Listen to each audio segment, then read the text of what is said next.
প্রিয় বন্ধুরা, সবাইকে বৃষ্টি স্নাত ওই দিনে বাইরে মেঘাচ্ছন্ন আকাশ, ঝিমঝিম বৃষ্টি, বৃষ্টি স্নাত ওই দিনের সন্ধ্যাবেলা আপনাদেরকে আন্তরিক শুভেচ্ছা, শুভ সন্ধ্যা। আমি আমার লেখা একটি কবিতা আবেগের ডায়েরি তাদের উদ্দেশ্যে আবৃত্তি করার চেষ্টা করছি। কবিতার নাম আবেগের ডায়েরি। কবি আমি মোহাম্মদ নাসিরউদ্দিন।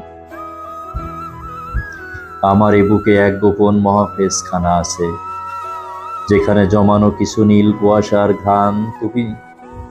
তুমি যাকে ডায়েরি বলো, সাধারণ কাগজের ভাঁজ, আমি জানি ওটা এক জীবন্ত রক্তাক্ত উপাখ্যান।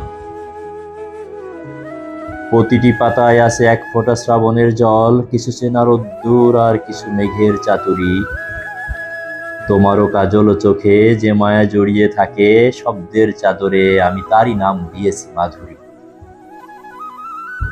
তুমি তো জানো না, কোনো বসন্তের শেষ বিকেলেই আমি সেই ডায়েরির শ্বেত শুভ্র বুক চিরে তুলে এনেছিলাম এক তীব্র আকুলতার নদী, যা আজও তোমাকেই খোঁজে মহাকালের তীরে।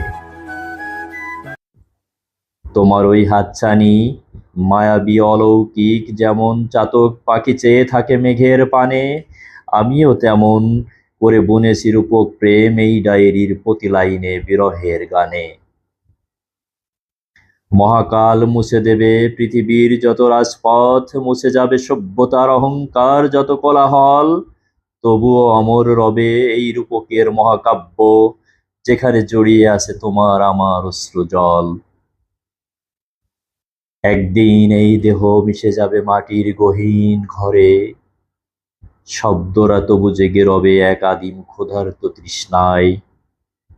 যদি কখনো ছুঁয়ে দাও এই ডায়েরির জীর্ণ পাতা, দেখবে আমি বেঁচে আছি তোমার আঙুলের শিহরণে, পরম মায়ায়।